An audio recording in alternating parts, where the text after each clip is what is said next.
Hujambo na karibu kwa mara nyingine tena mtazamaji wa The World News katika kipindi hiki cha ulimwengu wa siasa. Mimi ni Adam Hussein. Miongoni mwa yale tuliyokuwa nayo ni pamoja na serikali ya Jamhuri ya Watu wa China imetoa tahadhari kwa Marekani ikiambia isithubutu kuanzisha mashambulizi dhidi ya Iran. China ambayo ni mshirika wa karibu wa Iran katika BRICS, lakini pia kihistoria imeweka wazi kusema kwamba ni wakati ambapo Marekani inapaswa kujizuia kufanya mashambulizi katika nchi hiyo ya Iran, ikitoa tahadhari kwamba hatua za hatari za kijeshi ambazo zitaongozwa na Marekani dhidi ya Iran zinaweza kuyumbisha eneo la magharibi mwa Asia na kuisukuma kanda hiyo katika matokeo yasiyotabirika. Akizungumza katika mkutano wa Baraza la Usalama la Umoja wa Mataifa, Fu Kong, mwakilishi wa kudumu wa China katika Umoja wa Mataifa, alisema hali ya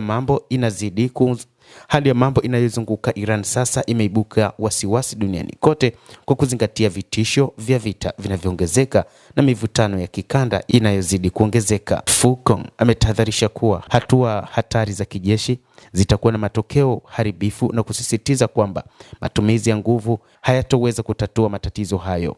Hatua yoyote hatari ya kijeshi italisogeza eneo hilo katika shimo la maafa, anasema mwakilishi huyo wa kudumu wa China katika Umoja wa Mataifa.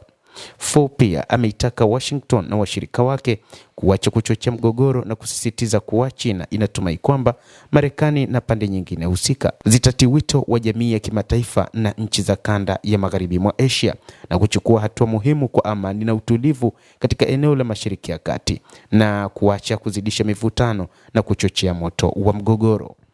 Mwakilishi huyo wa kudumu wa China katika Umoja wa Mataifa ametilia mkazo haki ya Iran ya kujitawala na kusisitiza kuwa mustakabali wa Iran unapaswa kuamuliwa na Wairan wenyewe.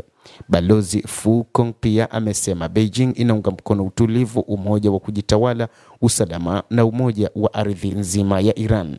Balozi wa China katika Umoja huo wa Mataifa pia ameelezea hayo kufuatia matamshi ya vitisho ya Donald Trump ambayo hivi karibuni alitishia kufanya hujuma mpya dhidi ya jeshi la Iran.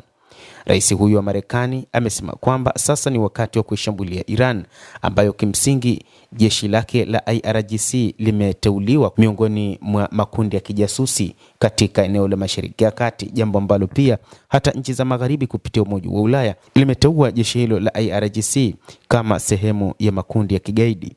Brigedia Jenerali Ahmad Vahid, naibu kamanda wa jeshi la walinzi wa mapinduzi ya Kiislamu IRGC, wiki iliyopita alisisitiza kuwa Iran imejiandaa kikamilifu kutoa jibu kali kwa chokochoko zozote dhidi ya nchi hiyo na kuwaonya maadui dhidi ya hatua zao za kibabe zinazoendeshwa katika mataifa mengine. Kadhalika, moja kati ya jambo ambalo linatajwa ni pamoja na kwamba China pamoja na Urusi ndizo ambazo zitaanzisha mazungumzo katika kuhakikisha kwamba hali inakuwa nzuri katika eneo la Mashariki ya Kati na kwamba mipango ni kuona vita hivyo havitaendelea, licha ya kwamba China inadaiwa imepeleka silaha katika nchi ya Iran. Ikumbukwe mataifa ya China pamoja na Iran ni mataifa yenye uhusiano kwa muda mrefu. Ni mataifa ambayo pia yanahusiana katika BRICS na wote ni wanachama katika BRICS, lakini pia China ni moja kati ya taifa linalofanya biashara kwa kiasi kikubwa pamoja na Iran kwa muda mrefu. Mtazamaji, endelea kutufuatilia na nikusihi usisahau kulike, usisahau kucomment, kadhalika kusubscribe channel yetu hii ili upate habari hizi kwa mapana kupitia hapa The World News. Mimi ni Adam Hussein. Endelea kuwa nasi wakati wote, endelea kutufuatilia uyajue mengi yanayojiri katika ulimwengu kupitia The World News.